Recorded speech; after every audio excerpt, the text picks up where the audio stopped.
वदाञ्जनचौराङ्गे ततोऽनन्तमतिस्मृता उद्यायनस्तृतीयेऽपि तुर्ये रेवतीमता ततो जिनेन्द्रभक्तोऽन्यो वारिषेणस्ततः पर विष्णुश्च वज्रनामा च शेषयोर्लक्ष्यतां गतौ।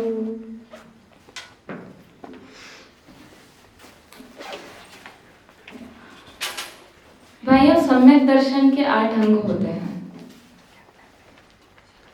निश्चम के बोले आगे याद है?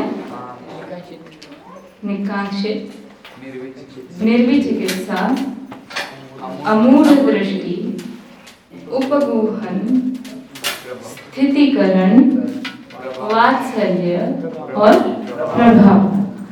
इस तरह 7 सम्यक दर्शन के प्रमुख अंग होते हैं, नेसेसरी क्वालिटीज जो हर एक सम्यक दृष्टि में बाय डिफॉल्ट पाई ही जाती हैं। तो सम्यक दर्शन के इन 8 गुणों में से एक गुण है, वैसे जो हमने क्या बात है भाई, हमने जो मंगलाचरण किया, क्या आपने ये सुना है कहीं? आपने पढ़ा है कहीं? मंगलाचरण स्वरूप हमने रत्नाकरण्य श्रावकाचार्य के 16वें सत्र अथवा 17वें 18वें श्लोक का पाठ किया, जिसमें इन 8 सम्यक दर्शन के अंगों में प्रसिद्ध जीवों का नाम स्मरण करके उनके प्रति आदर भाव व्यक्त किया गया है। तो नाम स्मरण किया गया है एक एक अंग में। निशंकित अंग में कौन प्रसिद्ध हुए, निकांक्षित अंग में कौन प्रसिद्ध हुए, निशंकित अंग में प्रसिद्ध हुए अंजन चोर की कथा आपने सुनी होगी, सुनी है? अंजन चोर की कथा आप नहीं सुनी होगी तो आगे सुन लेंगे, पढ़ लेंगे। उसी तरह क्रम में आते आते जब आप आते हैं वात्सल्य धर्म पर, वात्सल्य अंग पर, तब उसमें प्रसिद्ध नाम आपको मिलता है विष्णु का। विष्णुश्च वज्रनामा च शेषयोर लक्ष्यतां गतौ। विष्णु कौन है? ये विष्णु जिनको वात्सल्य में प्रसिद्ध कहा गया है। क्या है यह कथा? आज हम क्यों एकत्रित हुए हैं यहाँ पर? आज अचानक इस कथा को आपके सामने क्यों बताया जा रहा है? आज क्या है? स्पेशल ओकेजन क्या है? स्कूल को छुट्टी क्यों है? सब जगह को, सब लोगों को छुट्टी क्यों है? ऑफिस वालों को ऑफिस की छुट्टी क्यों है? क्यों है? रक्षाबंधन का पर्व है। रक्षाबंधन का पर्व, इसी को हम धर्म के, जैन धर्म के परिप्रेक्ष्य में देखें तो इसी को एक वात्सल्य का पर्व के रूप में भी यह प्रसिद्ध हुआ है। क्या आप इस बात को जानते हैं भाई? वात्सल्य धर्म में वात्सल्य के लिए यह दिन प्रसिद्ध है और उसी वात्सल्य अंग में विष्णु कुमार प्रसिद्ध हैं। हम देखते हैं, चलते हैं कुछ हजारों वर्ष पूर्व, जब मुनि सुव्रतनाथ तीर्थंकर का काल था। मुनि सुव्रतनाथ कौन से नंबर के तीर्थंकर थे?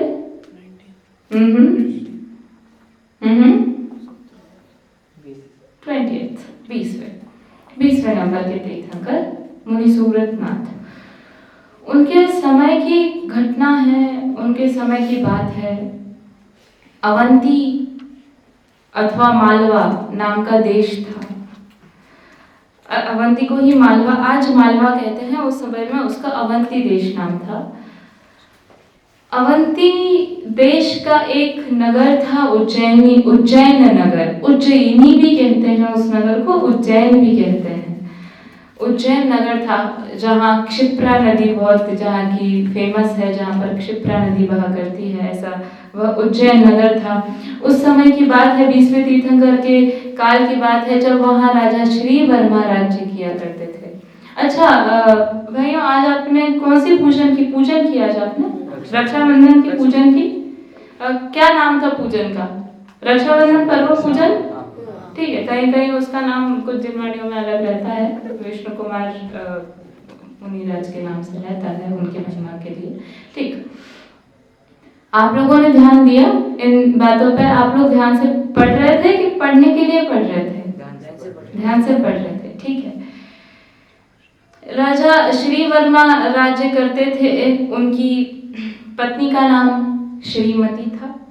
श्रीमती टाइटल तो लगाते हैं, पर उनकी पत्नी का नाम भी श्रीमती था। वे बड़े धर्मात्मा जीव थे।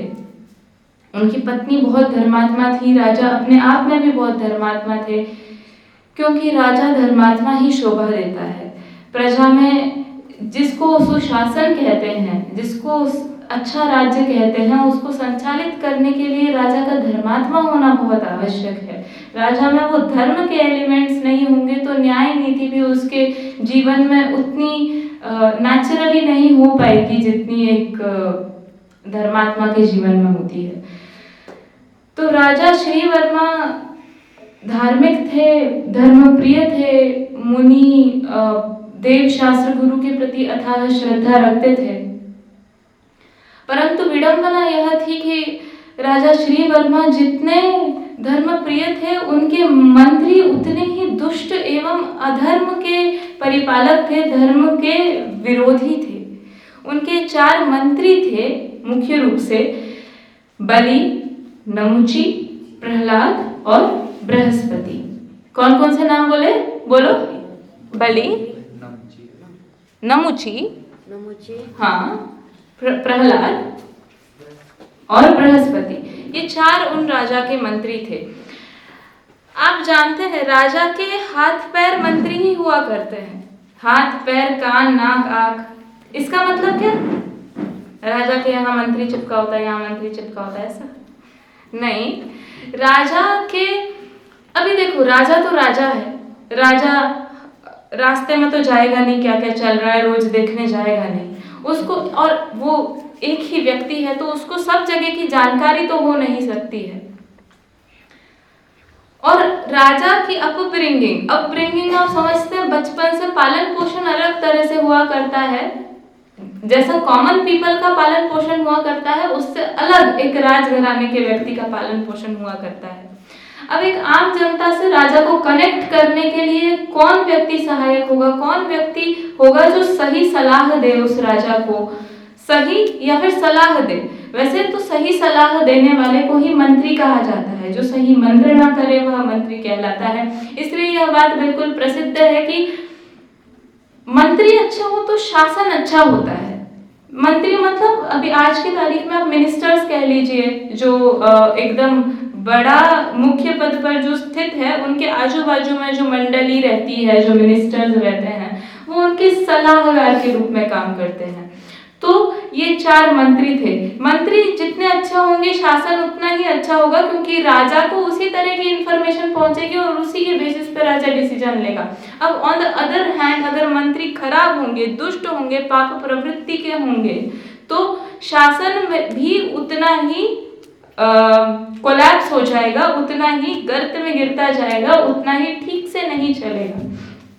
इन 4 मंत्रियों के बारे में आपको ये कहा गया कि धर्म से बिल्कुल द्वेष रखते थे, जैन धर्म से मुख्यतः द्वेष रखते थे। एक बार बहुत हलचल हुई, बहुत लोग जंगल की तरफ जा रहे थे। राजा को जिज्ञासा उत्पन्न हुई कि ये क्या हो रहा है, सब लोग, ये नगरवासी जंगल की तरफ क्यों जा रहे हैं सब लोग। तो पहले तो लोगों का इतना सद्भाग्य भी हुआ करता था कि every once in a while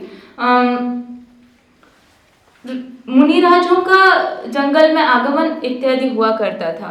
आज तो हमारे देखने में बहुत ही रेयर कह लो, नहीं के बराबर कह लो, नहीं कह लो, दिखता है। परंतु पहले कभी सद्भाग्य से मुनियों का आगमन होता था जंगलों में, तो सब लोगों को बड़ी महिमा रहती थी मुनियों की। उनके मुनियों के नाम मात्र से ही देखो ना, सिद्धों के लघुनंदन जिन मुनियों को कहा गया है, उनको देखने के लिए क्यों किसी को आतुरता न हो। तो ऐसे मुनियों के आगमन की खबर सुनकर सारे नगरवासी दौड़े दौड़े जंगल की तरफ जाने लगे मुनियों के दर्शन करने के लिए। राजा श्री वर्मा ने भी मन बना लिया कि कल तो विजिट करना ही है मुनि को। देखो मुनियों का पद ऐसा होता है, आज कहानी सुनने के लिए नहीं होती है कभी भी। इससे जाते जाते हमको कितनी शिक्षाएं मिल रही हैं, इस कहानी में हमें कितनी शिक्षाएं मिलेंगी, और ये कोई मुनियों के अराउंड रिवॉल्व करती है कहानी, तो हम इससे क्या सीख लेंगे, ऐसी बात नहीं होती है। पहली बात तो ये इससे समझ में आती है कि यहाँ पर मुनि हैं और यहाँ पर राजा जैसा पद है, जिनको कभी इतना ऐशो आराम है कि घर के बाहर ही नहीं निकलना पड़ता है। ऐसे राजा आज देखो किसके दर्शन करने के लिए जा रहे हैं, जिनके पास कुछ भी नहीं है, जिनके पास कपड़े भी नहीं है। ये ज्ञान की, तपश्चरण की, आराधना की महिमा है कि अच्छी अच्छी संपत्तियां भी उनको फीकी लगने लगती हैं और अच्छे अच्छे संपत्ति धारक भी अपनी शांति के लिए मुनिराजों के पास जाया करते हैं। यह परंपरा रही है। अगले दिन राजा श्रीवर्मा ने पहले ही दिन कह दिया कि अब कल हम लोग भी जाएंगे। बलि, नमुची, प्रहलाद, बृहस्पति बौद्ध धर्म विरोधक तो थे ही, तो इस कारण उनका मन तो नहीं था कि इनके पास जाया जाए, लेकिन राजा इतना धर्मात्मा था तो राजा को कैसे कुछ कह दें कि भाई आप मत जाइए मुनिराज के पास। तो उन्होंने कहा चलो ठीक है चलते। गए राजा के पास। दूर से राजा और मंत्रियों को ये जो संग आया था मुनिराजों का, जिनके दर्शन करने सब आए थे, जिनके दर्शन करने राजा आए थे, यह अकंपनाचार्य आदि 700 मुनिराजों का संग था।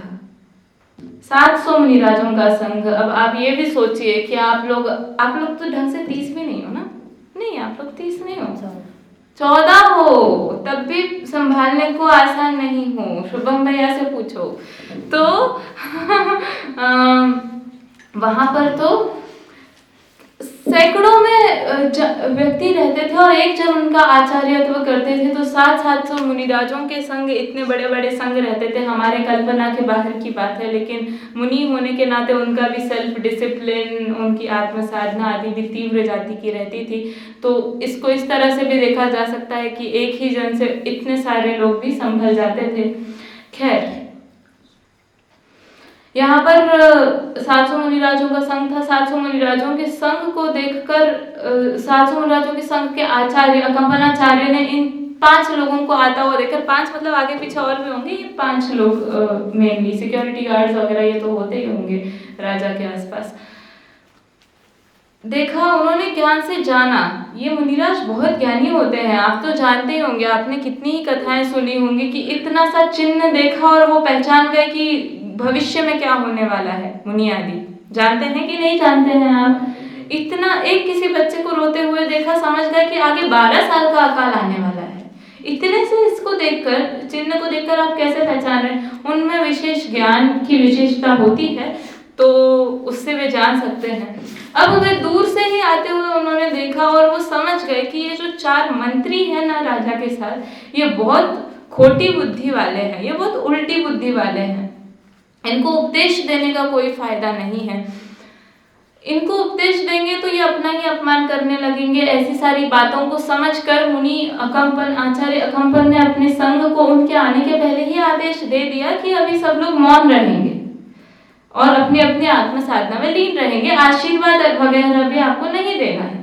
और ये कोई अनकॉमन चीज नहीं है, मुनिराजों का कोई ऑब्लिगेशन नहीं है कि कोई आया है तो आशीर्वाद देना ही है। मुनिराज अपनी साधना में मस्त रहा करते हैं, उनका शुभ राग हो तो दे दे आशीर्वाद उपदेश, शुभ राग नहीं हो तो नहीं दे। ये सब आपने आचार्य की परिभाषा में पढ़ा होगा ना, इन डिटेल कि उनका मन होता है तो करते हैं, नहीं शुभ भाव से बाहर, शुभ भाव में गिरने का उनका मन नहीं हो तो वे अपनी साधना में लीन रहते हैं।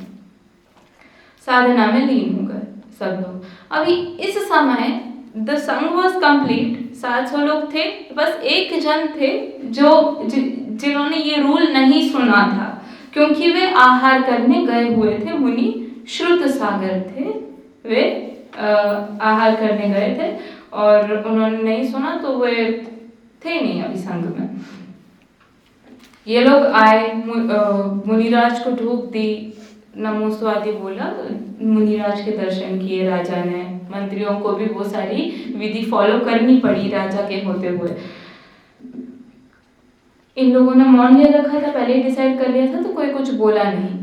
तो अब ये मंत्री तो धर्म विरोधी थे ही, और जो धर्म विरोधी रहते हैं, आप कुछ बोले या नहीं बोले, उनको हर चीज में दिक्कत होती है। धर्म विरोधी की बात नहीं है, इन डेली लाइफ ऑल्सो, जिसको आपसे प्रॉब्लम है उसको किसी भी चीज में, आप शांत बैठे हैं तो भी वो कुछ ना कुछ बोलेगा, आप कुछ कर रहे हैं तो भी वो कुछ ना कुछ बोलेगा।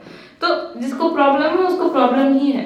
अब ये शांत बैठे हुए थे तो जाते जाते बोलते हैं, राजा को उकसाने के लिए ये 4 मंत्री बोलने लगे, देखिए राजन, आप जैसे बड़े राजा इन आचार्यों के दर्शन करने के लिए महल से जंगल तक आए और इन्होंने आपको आशीर्वाद के 2 वचन भी नहीं सुनाए।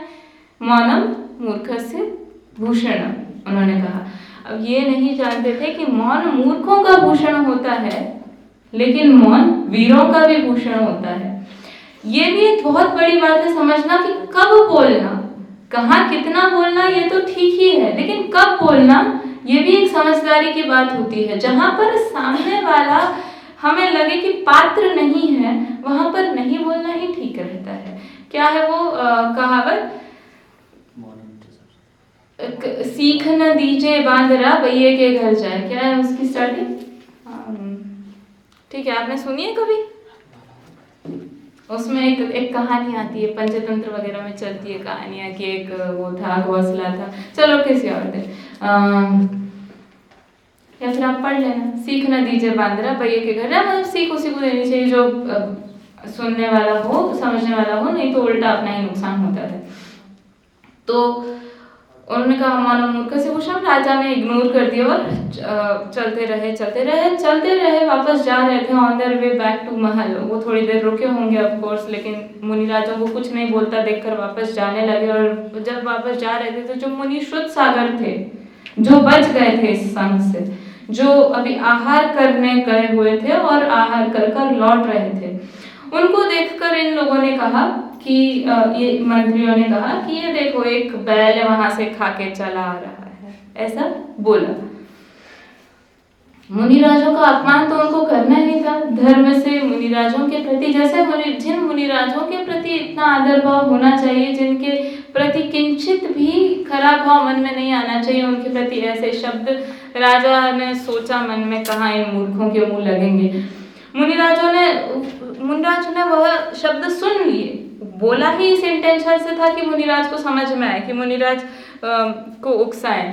बाद में मुनिराज कुछ नहीं बोले, बाद में जैन धर्म के बारे में अनाप शनाप बोलने लगे। तो मुनिराज को लगा कि नहीं, जैन धर्म के बारे में तो कुछ किसी ने नहीं बोलना चाहिए। ऐसा मुनिराज को तत्क्षण ऐसा थोड़ा क्षणिक विकल्प आया कि अरे ये जैन धर्म का अपमान कर रहे हैं, मुझे कुछ बोलना चाहिए। वैसे भाइयों एक बात बताऊं आपको, एक रूल है, आपने सुना होगा नहीं सुना होगा, मुनिराज कभी भी गमन करते करते, विहार करते करते या फिर आहार के वक्त जाते हुए, आहार से आते हुए, वे स्ट्रिक्टली नियम से मौन ही रहता है उनका, वे कभी भी बात नहीं करते हैं। ये तो उनका रूल बाय डिफॉल्ट होता है, बोलना होता ही नहीं है। पर जैसा भी क्षणिक विकल्प हुआ, गलतियां हो जाती हैं, वे वहां बोल दिए, उनसे वाद विवाद में उलझ गए। मंत्रियों में दिमाग तो था नहीं, बस बोलने के थे, तो वाद विवाद में तो वे लोग टिक नहीं पाए, वाद विवाद में वे पराजित हो गए। पराजित मतलब हार गए, डिफीट हुई उनकी, और पराजित हो गए और बड़े अपमानित हुए, राजा के सामने अपमानित हुए। मुनिराज ने उनकी पराजय की। तो मुनिराज के साथ वाद विवाद में मुनिराज ज्ञानी थे, इसमें तो कोई संदेह नहीं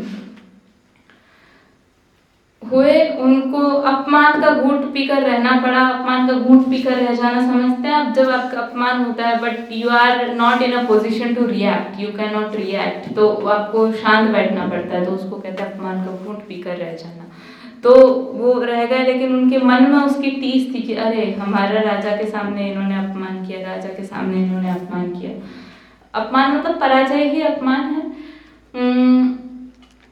वो लोग वापस चले गए, ये यहाँ पर मुनि संघ में आए, श्रुतसागर आए। अभी आपको ये बात भी जानना जरूरी है कि कभी भी मुनिराज कोई भी आहार के पश्चात आते हैं तो दे रिपोर्ट टू आचार्य, हर एक मुनिराज का रूल होता है। भले ही उन्होंने कुछ नहीं किया हो, इनकी तो गलती हुई, भले ही कोई गलती नहीं हो तो भी मुनिराज के पास एक फॉर्मल रिपोर्टिंग रहती है उनकी, वो एक प्रायश्चित लेते हैं कि वो जाने आने में जितनी भी हिंसा वगैरह भी होगी तो वो रहती है। ये आए और रिपोर्ट किया कि आचार्य श्री ऐसा ऐसा हुआ है। अच्छा, अभी ये लोग चले गए थे तो इन्होंने अपना मौन तो खत्म कर दिया था, क्योंकि ये लोग आ रहे थे इसलिए इन्होंने मौन रखा था, कंपनाचार्य आदि 700 मुनिराजों ने। तो इन्होंने शुद्ध सागर ने आचार्य श्री को रिपोर्टिंग की कि ऐसे ऐसे थे, रास्ते में 4 लोग धर्म का अवर्णवाद कर रहे थे, तो ये मुझसे सहन नहीं हुआ और मैंने इनको पराजित कर दिया। उनके मुंह से निकल गया, ओ शुद्ध सागर, ये तुमने क्या किया? क्योंकि कशाई, क्या गलती हुई शुद्ध सागर की? अच्छा, आपके सामने आपके धर्म के बारे में, अभी धर्म को 1 मिनट के लिए बाजू में छोड़ दो, आपके सामने आपके डोंट माइंड, लेकिन आपके माता पिता को कोई गाली दे आपके सामने, क्या आप सहन करेंगे? नहीं करेंगे। धर्म हमारी माता, जिनवाणी हमारी माता है, धर्म पिता है। अगर हमारे धर्म के बारे में कोई कुछ बोलता है तो हम कैसे सहन कर लें? तो नॉर्मल मेंटेलिटी तो यही रहती है, तो हम तो बोलेंगे, हम तो, हमारी जहाँ तक शक्ति है वहाँ तक हम प्रतिकार करेंगे, हम डिबेट करके ये पूरी कोशिश करेंगे कि हमारे धर्म की सत्यता स्थापित हो, हमारे धर्म का अपमान नहीं हो कहीं पर भी। लेकिन भाइयों, मुनि राजों की प्रवृत्ति साधारण लोगों से बहुत अलग होती है। मुनि नाम अलौकिक वृत्ति। साधारण लोगों को ये भाव आ सकते हैं कि हमें अपने धर्म को डिफेंड करना है, हमें अपने धर्म के लिए वाद विवाद करना है। मुनि राजों को ये भाव आना अपराध है, और ये अपराध तो हुआ इस कारण, उन्होंने कहा ओ हो तुमने ये क्या किया? डिबेट करने में प्रॉब्लम तो है ही, ऐसे लोगों के साथ डिबेट करने में, चर्चा करने में और दिक्कत है जो लोग कशाई हैं, क्योंकि सत्य अर्थ समझना तो उनके बस की बात ही नहीं है, वो उल्टा और समझते हैं। तो उन्होंने कहा ये गलती तो हुई है। तो शुद्ध सागर को भी, मुनि शुद्ध सागर को भी ये चीज़ रियलाइज हुई और वो प्रायश्चित लेने की मुद्रा में खड़े हो गए कि आप कृपया बताएं। अब इसके भी 2-3 वर्जन्स आते हैं। कोई कहते हैं कि शुद्ध अकम्पनाचार्य ने सच में उनको दिया नहीं था कोई दंड, शुद्ध सागर ने अपने आप ही प्रायश्चित लिया। कोई कहते हैं कि आचार्य श्री ने शुद्ध सागर को कठोर दंड दे दिया था। जो भी हुआ हो, कॉन्सिक्वेंस ये हुआ कि अगर शुद्ध सागर संघ में है, अगर वो बदला लेना चाहते हैं मंत्री और शुद्ध सागर को ढूंढते ढूंढते आते हैं, तो शुद्ध सागर इतने 700 लोगों के संग में है, तो शुद्ध सागर को तो खतरा है ही, साथ साथ अन्य आसपास के मुनिराजों को भी खतरा है कि नहीं? वो कुछ भी कर सकते हैं। इसलिए उन्होंने कहा, या फिर शुद्ध सागर ने ठीक समझा, जहां पर उनका वाद विवाद हुआ था उसी पेड़ के नीचे जाकर वे खड़े हो गए प्रायश्चित स्वरूप। ये मंत्री कशाई तो थे ही, अंदाज तो सही निकला। ये लोग वापस अपना बदला लेने के लिए आए, वाद विवाद में नहीं जीत सके, कषाय अपमान उनके मन में घर कर गया था, तो वो वापस बदला लेने के लिए आए। ऑन द वे उन्होंने देखा कि अरे ये तो वही है जिससे हमारी लड़ाई हुई थी, तो उन्होंने कहा हाँ, बाकियों ने वैसे भी क्या बिगाड़ा है, इसी को निपट लेते हैं। चारों मंत्रियों ने अपनी अपनी तलवारें उठाई, ये ध्यान में मग्न थे, इन्होंने आंख खोल के भी नहीं देखी मुनि शुद्ध सागर ने, परंतु ये चारों मंत्रियों ने अपनी अपनी तलवारें उठाई और उन्होंने सोचा आज इनका काम तमाम ही कर देते हैं, इन्होंने अपना इतना अपमान किया है। जैसे ही तलवार उठाई, व्यंतर वगैरह रहते हैं और पुण्यशाली जीवों को सहज में ही उनके पुण्य के उदय से व्यंतर आदि भी कहीं से भी आकर सहायता करते हैं। तो किसी व्यंतर को, किसी देव को, या फिर उसी वृक्ष पर हो सकता है किसी व्यंतर को ये ध्यान में बात आई और उन्होंने उन चारों को कीलित कर दिया। कीलित, you know, like you play statue और यू स्टॉप लाइक दैट, है ना? तो उन्होंने, अब वो तो स्टॉप आप होते हैं, वो तो आप कर सकते हैं मूवमेंट, लेकिन कीलित कर दिया मतलब व्यंतरों ने उनको अनेबल टू मूव बना दिया, जैसे वो वैसे ही खड़े रहो, एक तरह से स्टैचू कर दिया। अब वो चाहकर भी हिल नहीं सकते थे चार मंत्री, मुनिराज वैसे ही शांत खड़े हुए थे। मुनिराज की भी देखो यही बात है, विनाशकाले विपरीत बुद्धि हो गई थी, जिसके कारण आज इस अंजाम तक आ पहुंची थी बात कि उनको तलवार से मारने आ गए थे लोग। विनाशकाले विपरीत बुद्धि, क्योंकि जैसा कहा कि मुनिराजों के काम नहीं है ये किसी से वाद विवाद करना, और ऐसे कषाइयों से वाद विवाद करना मतलब विनाश काल को ही आमंत्रण दे देना था। तो उन्होंने भी वाद विवाद किया। खैर जो भी हुआ हो, उन्होंने कीलित हो गए सब लोग। सुबह हो गई, रात से सुबह हो गई, सब लोग नगर में चहल पहल होने लगी, सब लोग आते जाते देखने लगे, अरे यह क्या। फिर सब लोगों को माजरा समझ में आया। मुनिराज की सब जगह जय जयकार होने लगी, मंत्रियों को सबकी निंदा होने लगी मंत्रियों की। श्रुत सागर मुनिराज का तब ध्यान भंग हुआ बिल्कुल सुबह में, तो उन्होंने जिस भी तरह से उनके भावनाओं से व्यक्त किया हो और उसको देवता ने समझा हो, या फिर जिस भी तरह से व्यक्त किया हो, उन्होंने देवता से यह कहना चाहा कि इन लोगों को क्षमा कर दे, मेरा इन पर कोई वैरभाव नहीं है। क्योंकि ज्ञानी तो यही करते हैं, अज्ञानी कितना भी उन पर जुल्म करें या फिर कितना भी उन पर अत्याचार करें, बुरा व्यवहार करें, दुर्व्यवहार करें, ज्ञानी तो अपना स्वभाव नहीं छोड़ते हैं। यशोधर मुनिराज की कथा ज्ञात होगी कि सबको, उन दोनों को ही उन्होंने समान उपदेश दिया, सद्धर्म वृद्धिरस्तु, आप दोनों के धर्म की वृद्धि हो। क्यों ऐसा क्या रहते चेलना को देखकर कि आपके धर्म की वृद्धि हो, आप सुधर जाओ थोड़ा, ऐसा नहीं कहा, लेकिन उन्होंने तो सबके प्रति समान भाव रखते हैं। इन्होंने छोड़ दिया, ये मंत्री जो कीर्त स्टैचू हो गए थे वो वापस अपने नॉर्मल इसमें आ गए, शर्म से पानी पानी थे। शर्म से पानी पानी मतलब उनको गिल्ट फिर भी नहीं हो रहा था, उनको फिर भी अपमान ही लग रहा था।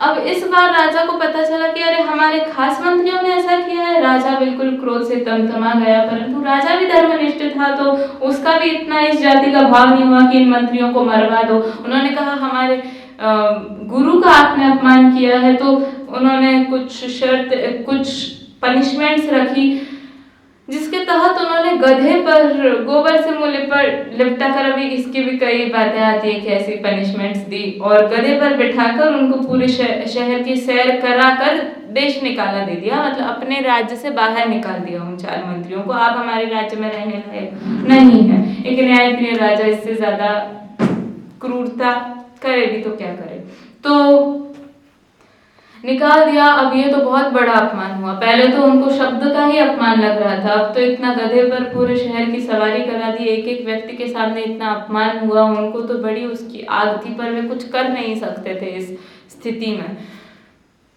चले गए, घूमते भटकते हस्तिनापुर पहुंचे। हस्तिनापुर वह जगह है, इतनी पावन भूमि है, शांतिनाथ, कुंथनाथ, अरनाथ तीर्थंकर की भूमि है। यह वही भूमि है जिस पर आगे चलकर मतलब ये जो टाइमलाइन है मुनि सुव्रतनाथ, ये जो 700 मुनिराजों की कथा है, इनके बाद हुए हैं, पर हुए इसी भूमि पर है। राम आदि की विचरण भूमि भी यही रही है। तो हस्तिनापुर नगर में वे पहुंचे। हस्तिनापुर में पहुंचकर वहां पर हस्तिनापुर में राज्य करते थे राजा पद्म राय। राजा पद्म का राज्य था। इनके पिता महापद्म थे। महापद्म के 2 पुत्र थे, पद्म और विष्णु। हस्तिनापुर के जो राजा थे महापद्म थे पहले, और उनके 2 पुत्र पद्म थे और विष्णु थे। उसमें से अब पहले के जमाने में राजाओं को वैराग्य आता था, वे सब कुछ राजपाट छोड़कर, बहुत कॉमनली ऐसा होता था कि वे इतने सैचुरेट हो जाते थे, इतने परेशान हो जाते थे राज्यभार से, उनको संपत्ति आदि का लोभ नहीं रहता था, कुछ नहीं रहता था, उनको वैराग्य आ जाता था। वे जीवन के अंत में भव को सुधारने के लिए दीक्षा ले लिया करते थे, सब कुछ छोड़ छाड़ के। तो महापद्म राजा ने भी यही किया। धर्मप्रिय महापद्म राजा दीक्षा ले रहे थे। इनके पुत्र विष्णु को भी ऐसी इच्छा हुई कि पिताजी अगर ये सब आसार ही है, बाद में छोड़ना है परेशान होकर, तो क्यों ना मैं इसको आज ही छोड़ दूं। तो बात है नहीं मेरे भाई, छोड़ दिया। विष्णु कुमार ने भी अपने पिताश्री के साथ जाकर दीक्षा ले ली, और उनको भी इस सब की असारता भाषित हुई, उन्होंने भी जाके दीक्षा ले ली। तो राज्य आया पद्म के पास, और पद्म बने राजा। पद्म भी वैसे तो धर्मप्रिय थे। अब धर्मप्रियता की सबकी लेवल अलग होती है। किसी के श्रावक धर्म में रहकर ही अपने धर्म को पालन करते हैं, कोई मुनि बन जाते हैं, तो उसका इंटेंसिटी अलग अलग रहता है। तो इन्होंने, पद्म राजा अपना राज्य करते थे। इनके ही नगर में हस्तिनापुर में वे 4 मंत्री भूले भटके आए हुए थे। इन्होंने कहा आप हमें अपना मंत्री बना लीजिए। तो उन्होंने कहा हम आपको अपना मंत्री कैसे बना लें, कुछ प्रूव करना पड़ेगा ना, तब तो हम आपको मंत्री बनाएंगे, मंत्री जैसा उच्च पद आपको कैसे दे दिया जाए। तो ठीक है, उन्होंने कहा किन्होंने, पद्म ने कहा कि एक यहाँ एक राजा सिंहबल है, सिंहबल नाम का राजा है। वो क्या करता था, कुंभपुर नाम का नगर है हस्तिनापुर के पास में, कुंभपुर नाम का नगर जिसका राजा सिंहबल तो वो वहां पर आए दिन हस्तिनापुर पर आक्रमण करता था, प्रजा को परेशान करता था और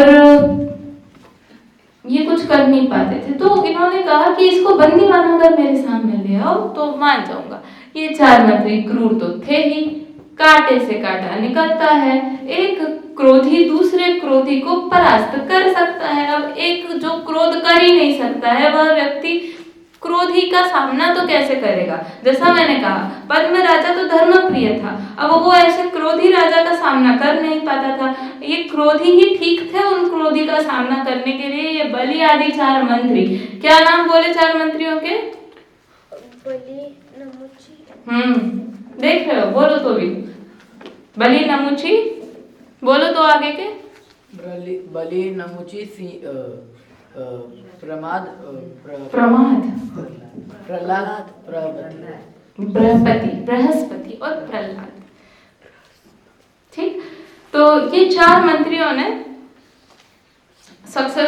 मिशन सक्सेसफुल सिंह बल को बंदी बनाकर ले आए। प्रजा की चिंता दूर हुई, इनको लगा पद्म राजा को कि ये तो अच्छे लोग हैं, काम में आ सकते हैं, तो बड़े खुश हो गए। मंत्री पद तो दे ही दिया, साथ ही साथ बोला कि बताओ तुमको क्या चाहिए, मैं आज बहुत खुश हूँ, मैं सालों से इन पर विजय प्राप्त करने की कोशिश कर रहा हूँ, आज तुमने ये काम कर दिखाया है, एक काम करो, तुम्हें जो चाहिए वो मांगो, मुंह मांगा वर। तो उन्होंने कहा कि अभी तो कुछ ध्यान में नहीं आ रहा है राजन, आप यह वर अपने पास धरोहर के रूप में रख लीजिए। धरोहर कि कभी आगे हमें काम में आएगा तो हम आपसे मांग लेंगे, रिडीम कर लेंगे। जैसा होता है ना, कूपन है, आज लेके रख लो, उसकी जब तक एक्सपायरी नहीं हो जाती है उसको रिडीम कर लो उसके बीच में कभी भी। तो उन्होंने, अभी एक्सपायरी डेट तो इसका था नहीं कुछ, तो उन्होंने कहा कि आगे कभी ले लेंगे। उन्होंने कहा ठीक है, राजा बोला था, उन्होंने ऐसा वचन दे दिया। एक चलता रहा शासन, सब ठीक चलता रहा। अब एक बार यह बात हुई कि चातुर्मास में मुनि गमन करते हैं यहाँ से वहां, और मुनि तो निरंतर ही गमन करते हैं। मुनियों का एक स्थान पर कुछ काल से अधिक रहना, अब 3 दिन 5 दिन 7 दिन, मैक्सिमम 7 दिन मान के चलो हम, उससे ज्यादा एक स्थान पर, मतलब नगर में नहीं रहते, तो वैसे भी नगर के बाहर जंगल में है, परंतु वहां पर भी एक स्थान पर 7 दिन मैक्सिमम है, उससे ज्यादा रहने को मना किया गया है, आगम विरुद्ध होता है। परंतु चातुर्मास एक ऐसा समय है जहां पर वो 4 महीने के लिए नगर के बाहर किसी जंगल में रहते हैं, क्योंकि चातुर्मास में जीवोत्पत्ति विशेष होती है, बरसात में जीवोत्पत्ति विशेष होती है, जिससे अगर वे कॉन्स्टेंटली विहार करते हैं तो वह ठीक नहीं है, जीव दया की दृष्टि से भी बिल्कुल ठीक नहीं है, तो वह 4 महीने के स्थान पर रहते, विहार आदि नहीं करते हैं चातुर्मास में। तो चातुर्मास में पता चला कि ये लोग विहार करते हुए आ रहे हैं और ये हस्तिनापुर में चातुर्मास होने वाला है। अरे देखो तो कौन है ये लोग, ये तो वे ही अकंपनाचार्य आदि 700 मुनिराज हैं, जिनके संग के द्वारा, या फिर कह लो जिनके संग के एक मेंबर के द्वारा हमारा इतना घोर अपमान हुआ था कि हमें इनके वजह से पूरे शहर में इतनी बेइज्जती हुई और उसके बाद हमको निकल के अपमानित होके आना पड़ा। तो उनके अंदर क्रोध की ज्वाला थी, वो वापस भड़क उठी उनकी क्रोध की ज्वाला,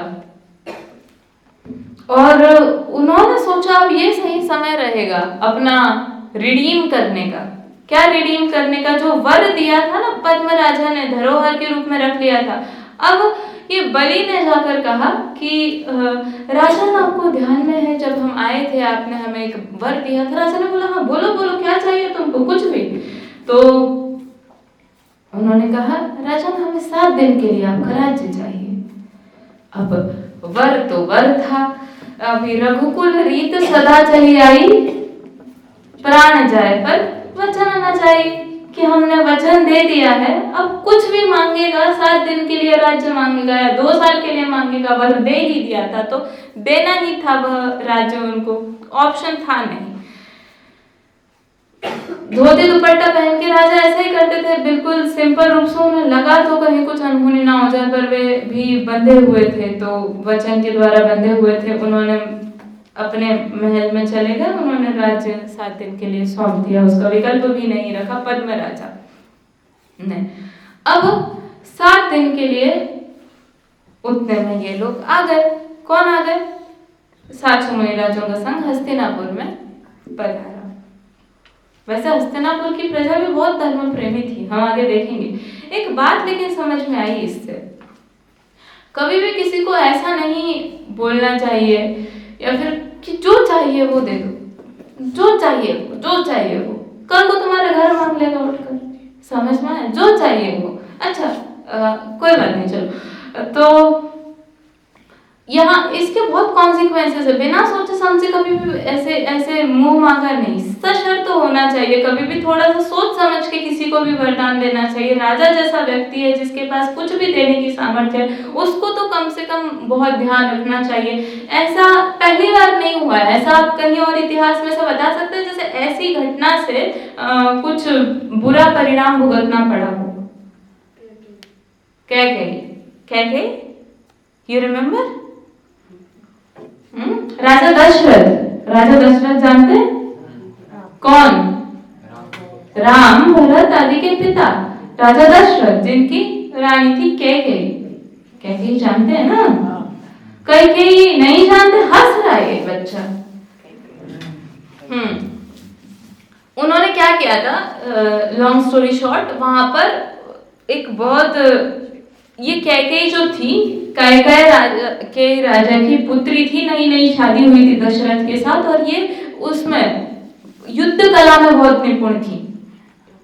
तो एक बार, और ये रथ आदि भी बहुत चलाना चाहती थी, तो कहा जाता है कि दशरथ एक बार ऐसे युद्ध के ऐसे मकाम पर आके खड़े हुए थे कि अब तो इनका मरण या फिर पराजय अवश्यंभावी थी। तो कैकेयी ने उनको उस समय में बचाया था, प्राण रक्षा भी की थी दशरथ की। तब दशरथ ने उनको एक वचन दिया था कि मुंह मांगा वर मांगो। तब उन्होंने भी ऐसे किया था कैकेयी ने कि आप अपना वचन धरोहर के रूप में रख लें। उसका भी बुरा परिणाम बाद में भुगतना पड़ा था। क्या भुगतना पड़ा था?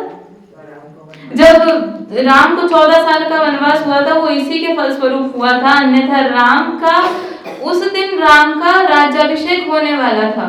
जिस दिन राम को वनवास हुआ था, उसके पहले दिन कैकेयी ने उनको ध्यान दिलाया कि आपने तो कहा था कि आप मुंह मांगा वर देंगे, तो आप मेरे बेटे को राज्य सिंहासन पर बिठा दीजिए। और जैसा अभी मैं कहावत, क्या है, कोई रिपीट करेंगे कहावत?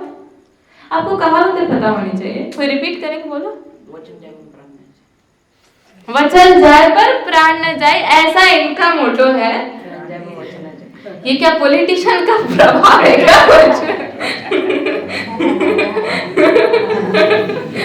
ठीक है भाई, पॉलिटिकल बैकग्राउंड है, बिल्कुल अपने हिसाब से सही बोल रहा है। ठीक है, चलो कोई बात नहीं, डोंट माइंड। रघुकुल रीत सदा चली आई। रघुकुल तो था ही इनका कुल, दशरथ आदि का तो कुल ही रघुकुल था। इनके तो दादा ही थे, राम के तो दादा या परदादा कौन थे? रघु दादा थे रघु। तो कोणी तरी असेल। तो इनके इसमें बिल्कुल वचन की बहुत मान्यता थी। तो दशरथ भी मतलब बिल्कुल जैसे इनके हाथ पैर बांध दिए हो।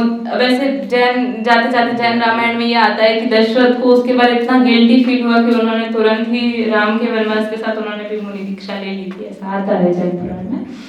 खैर, कहने की बात यह है, कभी भी ऐसी बातें सोच समझ के होनी चाहिए, स्पेशली ऐसे लोगों को जिनके बोलने से, जिनके वचनों से बहुत फर्क पड़ता है। ऐसे लोगों को बहुत सोच समझ कर, हमें भी बहुत सोच समझ के ऐसे वादे प्रॉमिसेस करने चाहिए। तो हुआ, राज्य देना पड़ा। इन्होंने 700 अच्छा मौका देखकर 700 मुनिराजों पर इन्होंने यज्ञ की घोषणा करी, नरमेध यज्ञ। नरमेध यज्ञ में क्या होता है, नर की बलि चढ़ाई जाती है और उसके थ्रू बहुत पुण्य लगेगा आदि कहा जाता है, मोक्ष होगा, सदगति होगी इत्यादि इनकी मान्यताएं रहती है। ऐसा अश्वमेध यज्ञ होता है जिसमें जिंदा के जिंदा घोड़ों को काट दिया जाता है या फिर जिंदा के जिंदा घोड़ों को जला दिया जाता है। तो कई तरह के ऐसे हिंसक यज्ञ होते हैं, हिंदू धर्म आदि में माने गए हैं। और वो लोग तो इवन ये भी मानते हैं कि इसकी यज्ञ की हिंसा नहीं हुआ करती। खैर वो किसी और दिन। तो नरमेध यज्ञ उन्होंने अनाउंस कर दिया और नरमेध यज्ञ में उन्होंने क्या किया, अब ये मुनिराज इनको मिल गए, 700 मुनिराजों का संघ। इन्होंने इनके आसपास चारों तरफ सारी गंदगी बिछा दी, सारी हड्डियां डलवा दी, पशुओं की सड़ी गली और बहुत ही खराब स्मेलिंग, बैड स्मेलिंग चीजें उनके आसपास डलवा दी और वहां पर आग लगवा दी पूरी जगह, चारों तरफ आग लगवा दी। और यही उनका यज्ञ था। तो ये उनका यज्ञ शुरू हो गया। अब यहाँ मुनिराज बड़े संकट में। अब ये तो पक्का ही था कि इतने, एक तो इन चारों के हाथों में राज्य आ गया था तो बाकी प्रजा भी कुछ कर नहीं सकती थी। कोई भी कुछ करने आगे जाता तो उसका ही काम तमाम करते थे।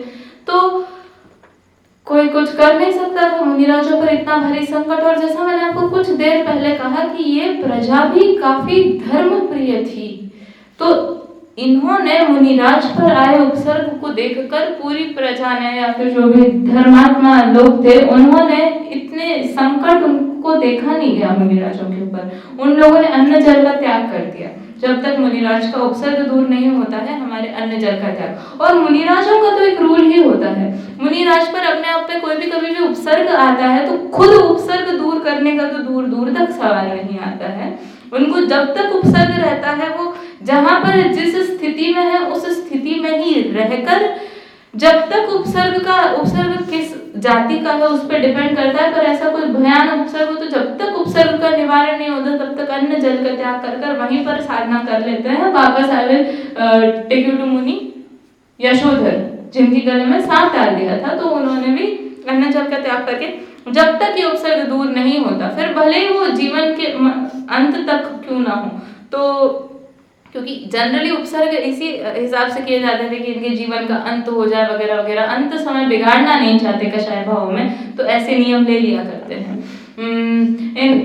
और उपसर्ग का ये नेचर ये है कि उपसर्ग में मुनिराज कुछ रिएक्ट नहीं करते हैं, कर भी सकते हैं तो भी नहीं करते हैं। तो इन 700 लोगों ने तो अपना वहां पर ले लिया, अन्न जल आदि का त्याग कर दिया और वहीं पर वे साधना में बैठ गए। बलि नमुची आदि बहुत खुश थे।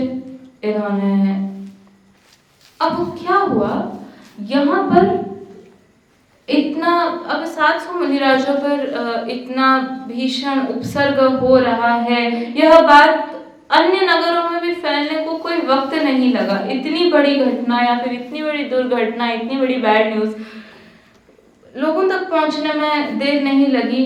अच्छा, लोगों तक तो पहुंच ही गई, प्लस एक मुनिराज थे, एक मुनिराज का संघ था, काफी दूर था, मिथिला नगर में श्रुतसागर मुनिराज। अब ये अलग श्रुतसागर है, वो वाले अलग श्रुतसागर जिनकी वजह से वो, ये अलग श्रुतसागर। इन श्रुतसागर को ऐसा निमित्त ज्ञान हुआ कि 700 ज्ञान हुआ, उन्होंने सुना नहीं, उनको ज्ञान हुआ। जैसा मैंने कहा कि मुनिराजों को बहुत बार परोक्ष चीजों का भी ज्ञान हो जाता है कि 700 धर्म के ऐसे प्रभावक, धर्म के ऐसे संचालक, ऐसे मुनिराज, धरोहर रूप मुनिराज हैं जिन पर इतना भीषण संकट आ गया है कि अगर इसका निवारण नहीं किया गया तो इतने 700 मुनिराजों को हमें खो देना पड़ेगा।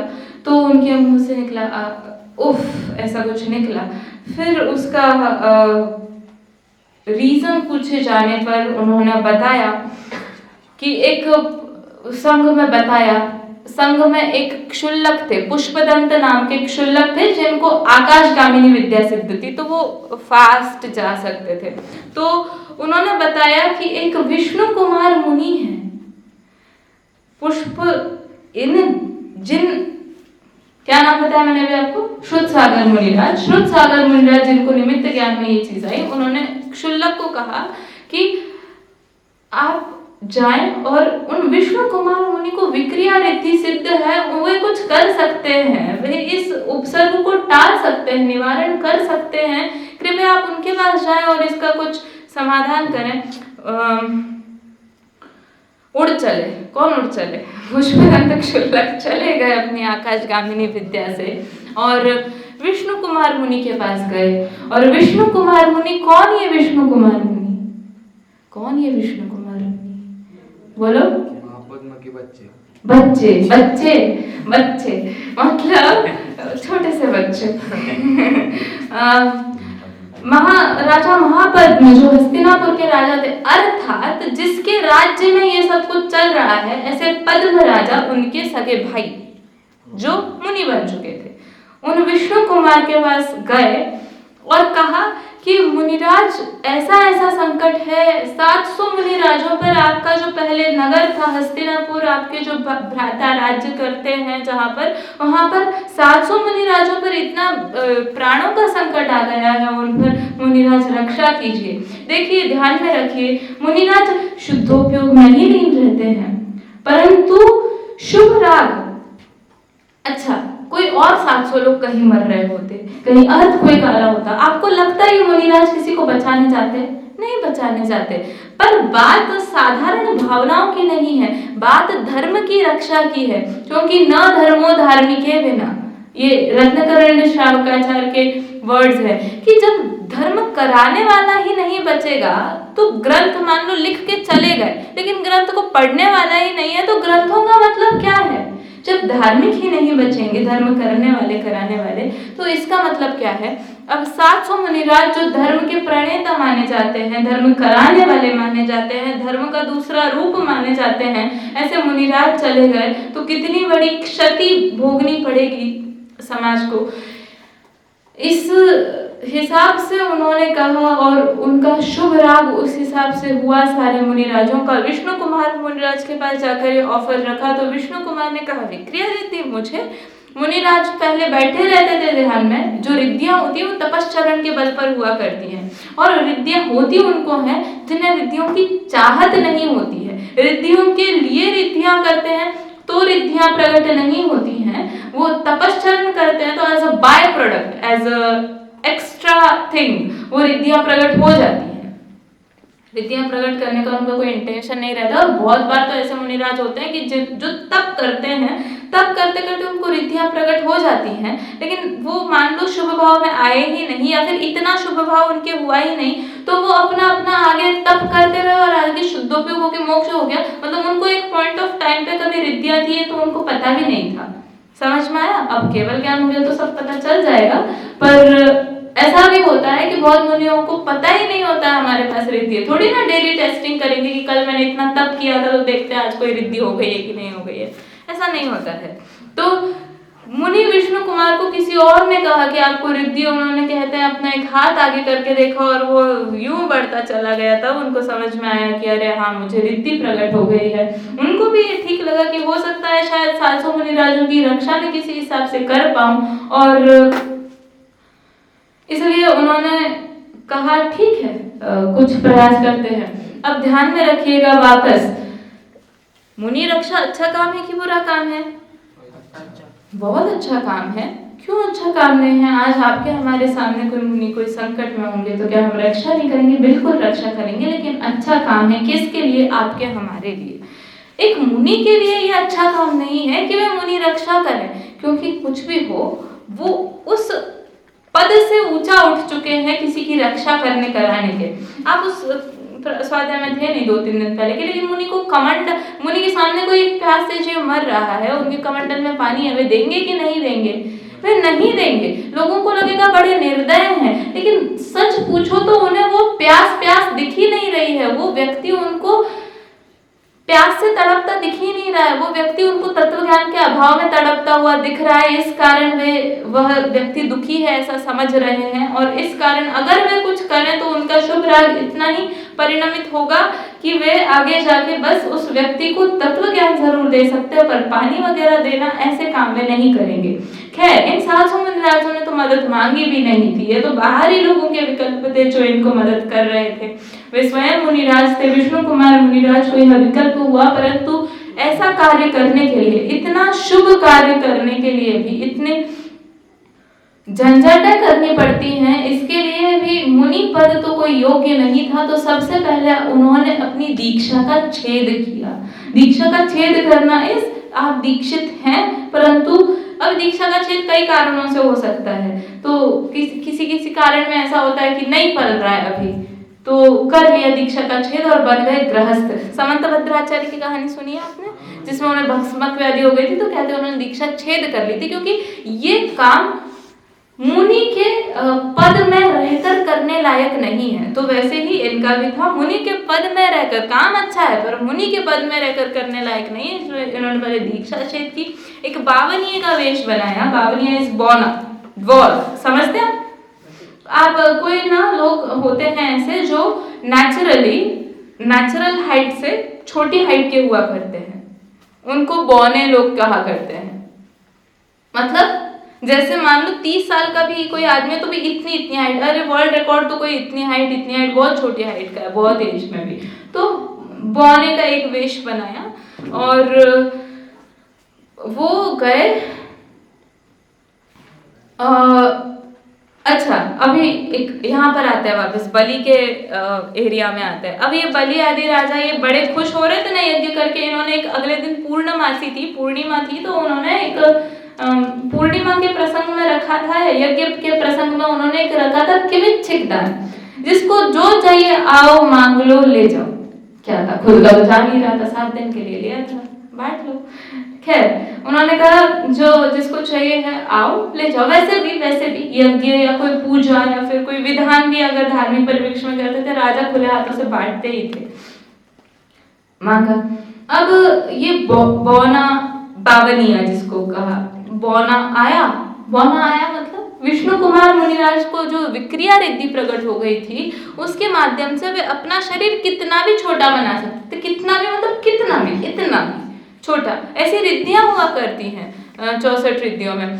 और बड़ा बनाने को कितना भी बड़ा मतलब कितना भी बड़ा। अभी हम देखते हैं क्या किया उन्होंने। अब एक बौने का वेश बनाया, इतना दिखेगा कहाँ से, तो वो ऐसे बौने का वेश बनाया और गया उनके पास, बलि आदि के पास, और बोला कि मुझे रहने के लिए कुछ जगह चाहिए। तो उन्होंने कहा बिल्कुल खुशी से, कितनी चाहिए आप ले लो। उन्होंने कहा 3 पग भूमि मुझे चाहिए, मेरे 3 पैर जिससे हो जाए, नाप दें उतनी भूमि मुझे चाहिए। उन्होंने कहा इतने समय क्या होगा, आप और ले लो। तो उन्होंने कहा नहीं, मेरे लिए 3 पग भूमि पर्याप्त है। तो उन्होंने कहा ठीक है भाई, आप 3 पग चाहते तो आप 3 पग में खुश रहे, आप ले लें भूमि, आप नाप लें, हमें कोई दिक्कत नहीं है। ऐसा बोला। उतने में उन मुनिराज ने, जो कि उनको मुनिराज जिन्होंने अब दीक्षा छेद कर लिया था, पर वो रिद्धि उनके पास रह गई थी। अब कुछ रिद्धियां ऐसी होती है जो दीक्षा छेद करने के बाद रहती नहीं है, कुछ रिद्धियां ऐसी होती है जो रही थी। उन्होंने उसके माध्यम से जिस प्रकार अपना छोटा रूप बनाया था, उन्होंने इतना बड़ा रूप बनाया कि उन्होंने, कहते हैं कि 2 पग में ही सारी भूमि नाप ली। सारी भूमि मतलब 1 पग में उन्होंने मानुषोत्तर के सुमेरु के ऊपर उन्होंने इतना बड़ा रूप बनाया कि यहाँ हस्तिनापुर से उन्होंने 1 पैर रखा तो सुमेरु पे जाके पहुंचा वो सीधा पैर। सुमेरु विदेह क्षेत्र, इतना बड़ा रूप, कितनी भी बड़ी विक्रिया कर सकते, कितनी भी बड़ी, नो लिमिटेशन टू दैट। अगला पैर रखा तो मानुषोत्तर तक जाके पहुंचा। मानुषोत्तर समझते हैं, 2.5 द्वीप समझते हैं, 2.5 द्वीप, जहाँ के बाद मनुष्यों की सीमा खत्म हो जाती है। तो मानुषोत्तर एक पर्वत होता है जो एक बाउंड्री को मार्क करता है कि इसके बाद मनुष्य बाहर नहीं जा सकते। तो उस पर्वत पे दूसरा पग रख दिया।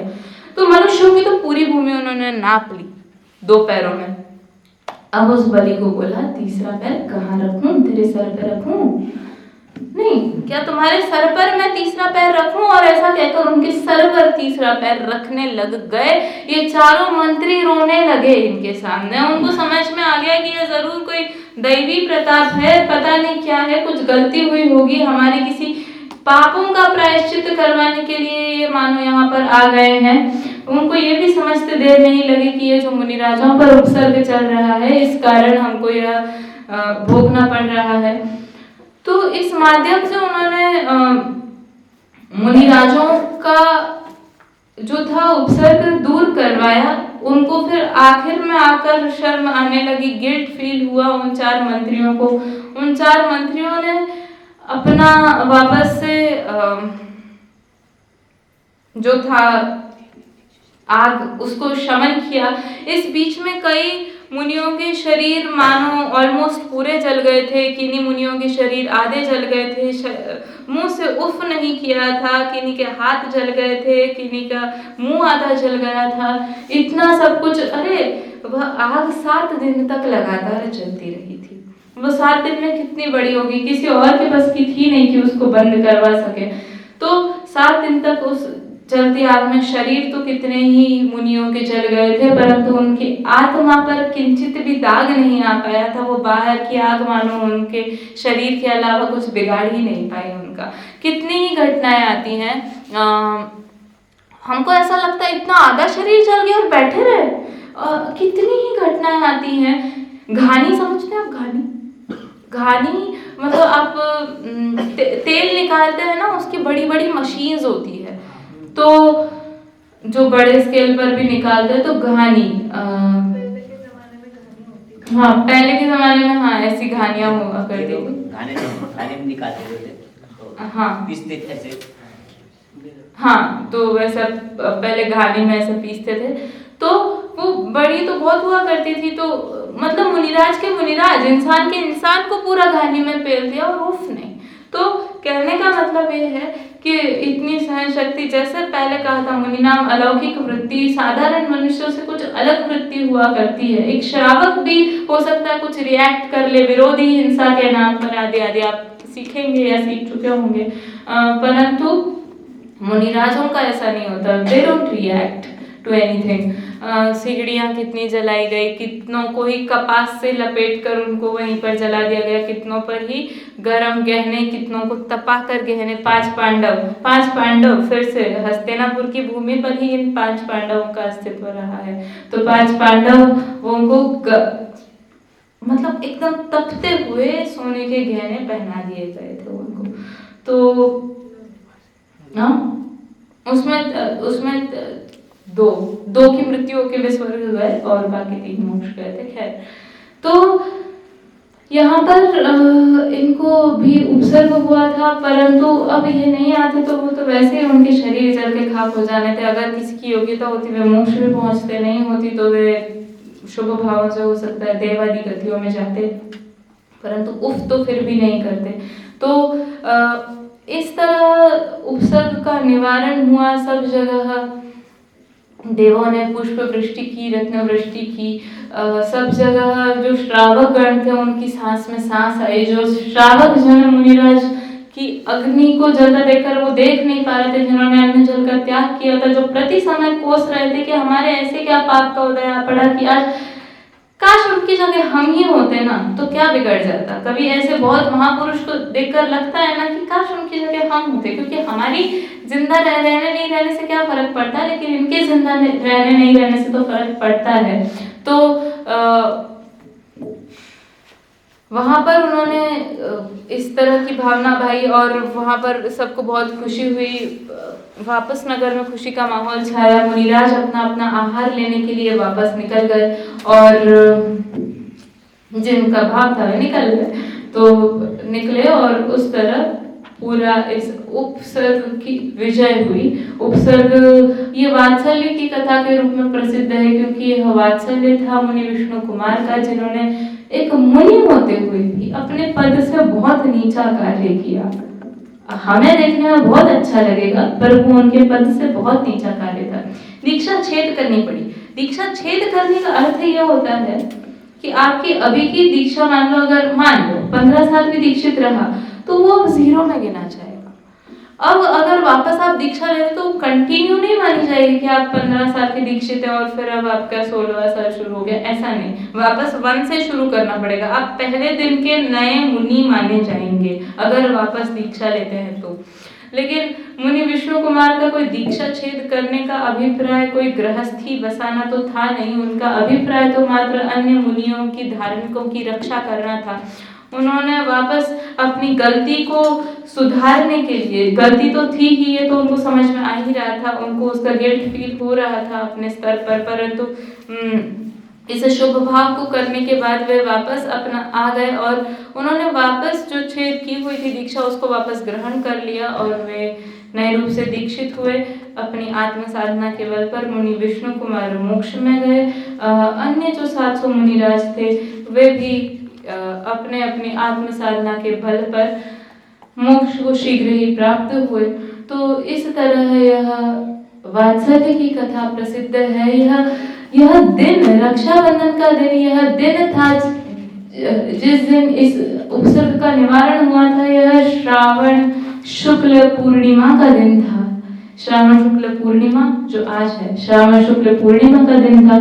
उस दिन से इस दिन को रक्षाबंधन के नाम से अथवा वात्सल्य पर्व के नाम से मनाया जाने लगा। रक्षाबंधन एक धर्मी के द्वारा दूसरे धर्मी की रक्षा और धर्मी की रक्षा के माध्यम से धर्म की ही रक्षा, अपने साधर्मियों की रक्षा, उसके लिए यह पर्व मनाया जाने लगा कि ताकि हमको याद रहे कि हमारे लिए कैसे कैसे बलिदान हुए और इतना कुछ हो सका तो क्या आज हम अपने साधर्मियों के प्रति वात्सल्य नहीं रख सकते हैं क्या? ये भाई बहन का कहाँ से आया, ये तो अभी तक भी समझ में नहीं आया। इसका हिस्ट्री क्या है भाई बहन का, क्योंकि मूल परंपरा ये नहीं है। भाई बहन का कुछ इसमें लेना देना ही नहीं है। यह एक साधर्मी के द्वारा दूसरे साधर्मी की रक्षा का पर्व है और आपस में वात्सल्य का पर्व है। हम आप देखते हैं तो नॉर्मली भी लोगों में थोड़ा वात्सल्य कम होता जा रहा है। कोई जाता है आता है, हम सीधे मुंह बात भी नहीं करते हैं लोगों के प्रति, अपने मन में बहुत सारे बुरे विचार लिए हुए रहते हैं। तो एक वात्सल्य का पर्व हमको यह बताने के लिए कि वात्सल्य रखो, साधर्मी की रक्षा करो। हम छोटी छोटी बातों में नाराज होने लगे तो कैसे चलेगा। तो ये सारे पर्व और व्यवहार से साधर्मियों की रक्षा करने के लिए और निश्चय से अपनी स्वभाव की रक्षा करने के लिए यह पर्व मनाया जाता है। कुछ सीख इस पर्व से और भी हम ले सकते हैं। हमें ज्यादा किसी से वाद विवाद में नहीं उलझना चाहिए। स्टार्टिंग पॉइंट वही रहा, वो पूरा स्टार्टिंग पॉइंट वही रहा।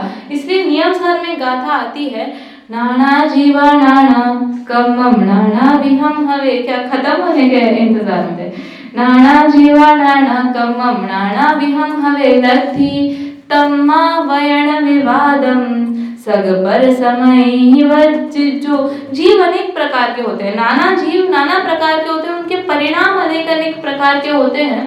किसी को ये मत समझाने बैठ जाओ कि वस्तु ऐसी ही है, क्योंकि सबके दिमाग अलग तरह से काम करते हैं। अभी समझाने जाओगे वो मानेगा नहीं और क्या होगा, लड़ाई और होगी और दिमाग और खराब होंगे, दो चार लोगों की कषाय और होगी। तो क्या करो, स्व समय और पर समय, मतलब अपने मत वालों से या जिसका आपसे मतभेद है उससे भी वाद विवाद करने से बचो। अगर ये हम कुछ चीजें फॉलो कर पाते हैं, इनके अलावा भी चलो ठीक इनको फॉलो कर पाते हैं तो सच में जीवन सुधर सकता है, हमारा भी जीवन सुधर सकता है। और उस समय वे इसको टाल देते तो शायद वह घटना भी टल जाती, पर खैर जो हो गया वह हो गया है। अकम्पन ये इससे ये भी समझ में आता है कि श्री वर्मा आदि के बलि आदि ये जो 4 मंत्री थे वे निरंतर उन्हें उकसा रहे थे। और आचार्य अकम्पन के जो 4 मंत्री थे, अकम्पन आचार्य आदि के 4 मंत्री थे। कौन कौन से 4 मंत्री थे इनके बारे में तो बताई नहीं थी आपने? कौन से 4 मंत्री थे? ये आचार्य अकम्पन के मंत्री थे, अकम्पन आचार्य के मंत्री थे। आचार्य अकम्पन के 4 मंत्री जो थे, मैंने क्या बोला कि आचार्य राजा श्री वर्मा के मंत्री उनको निरंतर उकसा रहे थे, पर आचार्य अकम्पन के मंत्री उनको निरंतर शांत कर रहे थे। आचार्य अकम्पन के 4 मंत्री थे सम्यक दर्शन, सम्यक ज्ञान, सम्यक चारित्र, सम्यक तप। ये 4 आराधना और रूप 4 मंत्री उनके अंतरंग की शुद्धता उनको निरंतर बाहर की सिचुएशन से लड़ने के लिए रोक रही थी। तो ये 4 मंत्री उनको रोक रहे थे, एक के मंत्री उकसा रहे हैं, एक के मंत्री रोक रहे हैं। अगर ये हम अपने आप में इम्प्लीमेंट करें, बाहर की सिचुएशंस को रिएक्ट नहीं करें तो आदि प्रॉब्लम्स वैसे ही सॉल्व हो सकती है। तो इस रक्षा पर्व से हमको बहुत कुछ सीखने मिलता है। साधर्मी रक्षा का और मूलतः अपनी स्वभाव की रक्षा का यह रक्षा पर्व, इसको हम सच्चे अर्थ में मनाएं। इसी मंगल भावना के साथ आज की कथा यही समाप्त। बताई यह अनंत